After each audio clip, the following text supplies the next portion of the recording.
What's up, everybody? Welcome to the 2010 Pyromaniac.com fantasy outlook video for the lightning bug, Darren Sproles. Darren Sproles never gets a lot of love because he's not starting back. He's too small to carry a full load, as they say. He had a chance last year, had some decent games, but a little bit on the inconsistent side when asked to carry the full load. LT leaves, Ryan Matthews in.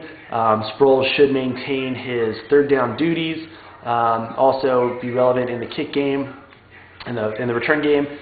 So if you guys play in yardage leagues, that's the bonus. They've said that they want to work in Ryan Matthews to get 250 carries and 40 receptions, and that does seem feasible. It doesn't seem like an overly tough workload, but I still think there's a niche for Darren Sproles. They signed him as a one-year free agent. He's getting paid, making a lot of money for 1 year, about $7 million, a little over $7 million. But here's the thing that most people don't realize. Ryan Matthews was a bit of an injury concern in college. He had a concussion last year that kept him out of one game, so he didn't miss a lot of time last year.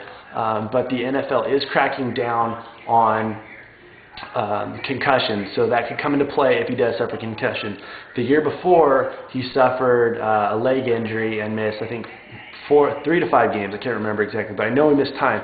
And that's not very good news considering that he didn't play in a big powerhouse conference.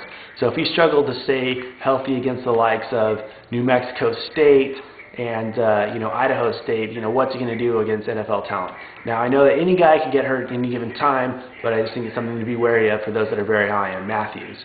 And the reason you need to know this is because if Matthews missed time, Sproles is going to be a benefactor of that. The Chargers are already a pass-first offense.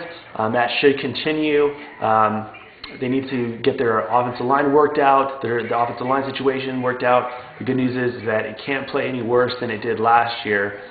So things are looking up. I just don't, I'm not buying into the Ryan Matthews hype. I mean, he certainly could do it. Maybe it's because I went to Fresno State and saw every game that he played and want to see him do well, so I'm emotionally invested already. So we'll see. As far as Sproles' long-term value, if you pick him up in a dynasty league, probably get him pretty late. I'm not sure where he's going to play next year. He'll probably go to a team in need of a veteran that can play that complementary role. A guy that you may want to be on the lookout is for the Sproles version 2.0, a rookie running back out of SMU that the Chargers got in the 4th round, named Chambray McNeil. So he's a guy that you may want to take a late dynasty flyer pick on if you like players like Sproles. So he may be a guy that gets points in a yardage league. That's really digging deep. So yeah, Darren Sproles, where to draft him?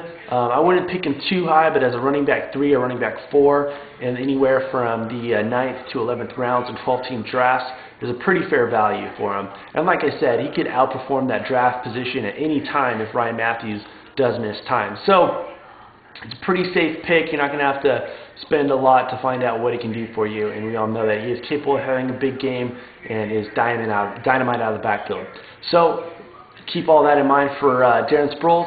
To wrap up the video, our 2010 draft kit is now available at Pyromaniac.com, so make sure you guys pick that up, help you win your fantasy football leagues. If you guys are on Twitter, give us a follow at Pyromaniac. With a 1 instead of an I, or you can follow me at Pyro_Lion. Thank you very much for checking out the videos. Got plenty more to come. Getting our player pages stacked up with badass content to help you guys dominate. Peace.